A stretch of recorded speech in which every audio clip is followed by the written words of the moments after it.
Hello everyone, আসসালামু আলাইকুম। সাথে আছি আমি এসআর হৃদয়। আজকের এই ক্লাসের টপিক হলো আইডেন্টিফাইং ওয়েব টেকনোলজিস। হঠাৎ কোনো একটা সাইটে কী ধরনের টেকনোলজি ইউজ করা হয়েছে, কী ধরনের টেকনোলজি ইউজ করা হয়েছে এবং কোন কোন টেকনোলজি ইউজ করা হয়নি, তা জানাই হলো আজকের ক্লাসের মূল উদ্দেশ্য। কোনো একটি সাইটে কী টেকনোলজি ইউজ করা হয়েছে তা জানার জন্য বেশ কিছু টুলস রয়েছে। তবে আজকের এই ক্লাসে দুইটি টুলস নিয়ে আলোচনা করা হবে। একটি হলো বিল্ড উইথ, অন্যটি হলো অপোলাইজার এক্সটেনশন। আর আজকে টার্গেট সাইট হিসাবে নিলাম ইলন মাস্কের টেসলা ডট কমকে আমরা টার্গেট সাইট হিসেবে নিলাম। আজকের এই টেসলা.কম সাইটে কি টেকনোলজি ইউজ করা হয়েছে তা জানবো দুইটি টুলসের মাধ্যমে। একটি হলো বিল্ড উইথ আর একটি হলো অপোলাইজার এক্সটেনশন। প্রথমে আমরা চলে গেলাম বিল্ড উইথ টুলসের কাছে। প্রথমে যে লিঙ্কটি আসলো, আমরা সেই লিঙ্কে ক্লিক করলে চলে যাব বিল্ড উইথের অফিসিয়াল সাইটে। এখানে বলা হয়েছে কোনো একটা ওয়েবসাইট কোন কোন টেকনোলজি ইউজ করা হয়েছে তা জানার জন্য এখানে ওয়েবসাইটের অ্যাড্রেস ইউজ করতে হবে অথবা টেকনোলজির নাম বা কিওয়ার্ড। যেহেতু আমরা টেসলা.কম এই সাইটটি নিলাম, তখন এই সাইটের ইউআরএলটি আমরা কপি করে এখানে আমরা পেস্ট করে দিব।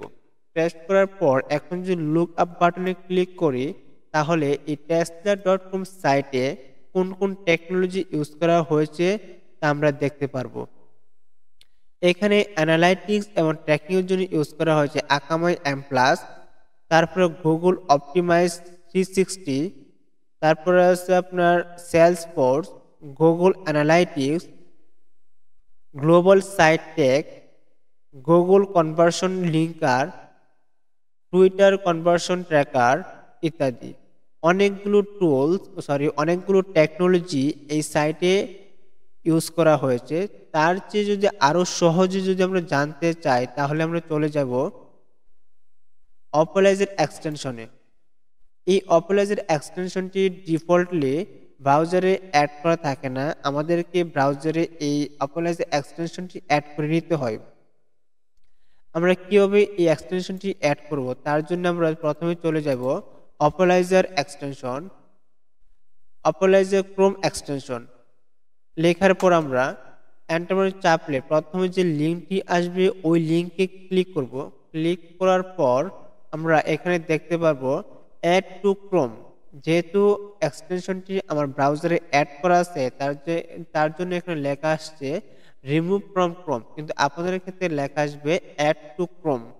এই বাটনে ক্লিক করলে এই এক্সটেনশনটি আপনার ব্রাউজারে অ্যাড হয়ে যাবে। এখন আমরা এই টেসলা.কমে কোন কোন টেকনোলজি ইউজ করা হয়েছে তা সহজে জানার জন্য আমরা চলে আসলাম অপোলাইজার এক্সটেনশনে।